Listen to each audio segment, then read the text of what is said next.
Today we're going to jump into a really powerful, lesser-known story about Lord Krishna's elder brother, Balarama.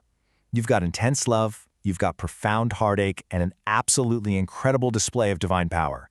It all centers on his long-awaited return to his childhood home.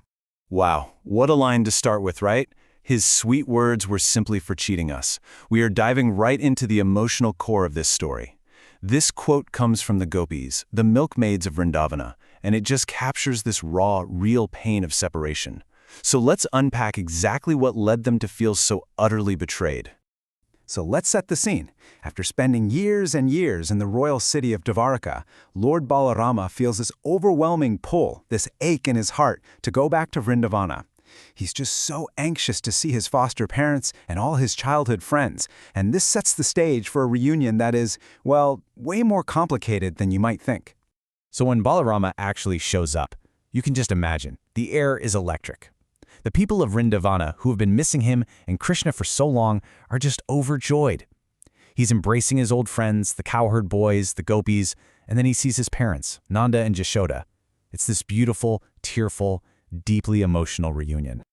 Okay, but here's where things get really interesting and a little bit complicated. Balarama bows down to his parents out of respect, but as they're holding him, weeping, they call him Jagadishvara, the Lord of the universe. See what's happening here? They know he's the Supreme Lord, but at the same time, their tears show this very real, very human pain of parents who feel like their son left them behind. It's a total paradox. And to really get what's going on in that moment, you have to understand these two concepts, tattva and rasa. Tattva is the absolute, theological truth. Fact, Balarama is the Supreme Lord. But rasa? That's the sweet flavor of their personal, loving relationship. He's their son. And what's so beautiful about these stories is that the love, the rasa, is so powerful that it almost always wins out over the cosmic truth, the tattva. So this tension between cosmic truth and personal love, well, it gets dialed up to 11 when the gopis enter the picture. As you probably know, their love for Krishna is legendary, and his being gone for so long has left this massive hole in their hearts. So when they come to see Balarama, they are just overflowing with hope and sorrow, all mixed together. And you can just feel the hope in their first questions, right? It's almost fragile. They're basically asking, hey, does Krishna, who's now this big-shot king in a fancy city, does he ever even think about us, about his mom, about the simple village life he left behind? But then, that hope starts to crack and you can hear the pain underneath. They start reminding Balarama of everything they sacrificed. For Krishna, they gave up everything, their families, their reputations, their security, all for pure love. This is where the emotion just gets so raw. It shows you the incredible depth of their devotion, and at the same time, the crushing weight of their loss. And this is the gut punch. They remember what Krishna said when he left, these beautiful words that probably gave them hope for years. But now, after all this time, those sweet words feel like a trick, like a lie, like he was just being clever to soften the blow. That beautiful love is turned into this feeling of being completely and utterly cheated. So Balarama's listening to all this, and he gets it. He's an expert in these things. He sees how broken-hearted they are. He doesn't make excuses. He doesn't try to dismiss how they feel. Instead, he realizes his mission here has changed. He decides he has to stay and help them heal.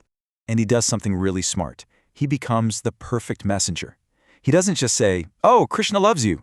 No, he starts telling stories. He shares messages. He reminds them of that deep love that's still there, and he helps them feel close to Krishna again. Not physically, but through the power of remembering. And get this? This wasn't just some quick, "Hey, how are you?" visit. He stayed for 2 whole months.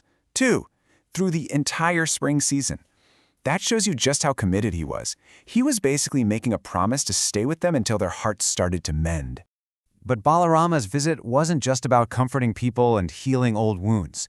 As the people of Vrindavana started to feel better, you can feel the mood start to shift. And in that new space, something different could happen. It was time for a celebration of Balarama's own unique spirit. Now, this is super important, so let's be crystal clear. We all know about Krishna's famous Rasa dance, which happened in the autumn with his specific gopis. Balarama did not dance with them. This was his own, totally separate Rasa dance in the springtime with a group of gopis who were devoted specifically to him in that mood of love. And the scene for this dance, I mean, it's just out of this world. It's a beautiful spring night. There's a full moon. A divine being named Varuni literally starts flowing from the trees as this fragrant liquid honey. Balarama and his gopis drink this divine nectar, and they become just filled with this transcendental bliss, and they spend the whole night singing his glories. So everyone's celebrating. The mood is incredible. And right in the middle of all this joy, something absolutely wild is about to happen. This is the moment where Balarama's playful, gentle side gives way to a staggering, awe-inspiring display of his supreme power. So, in this joyful mood, Balarama calls out to the Yamuna River, "Hey, come over here. We want to play in your water." But the Yamuna, she makes a big mistake. She thinks he's just drunk or something and ignores him.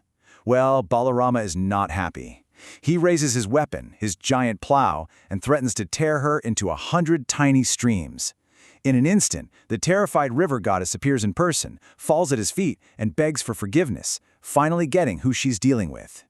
So Balarama forgives her, and everyone has a great time playing in the water. But the coolest part? This divine event is said to have left a physical mark on our world.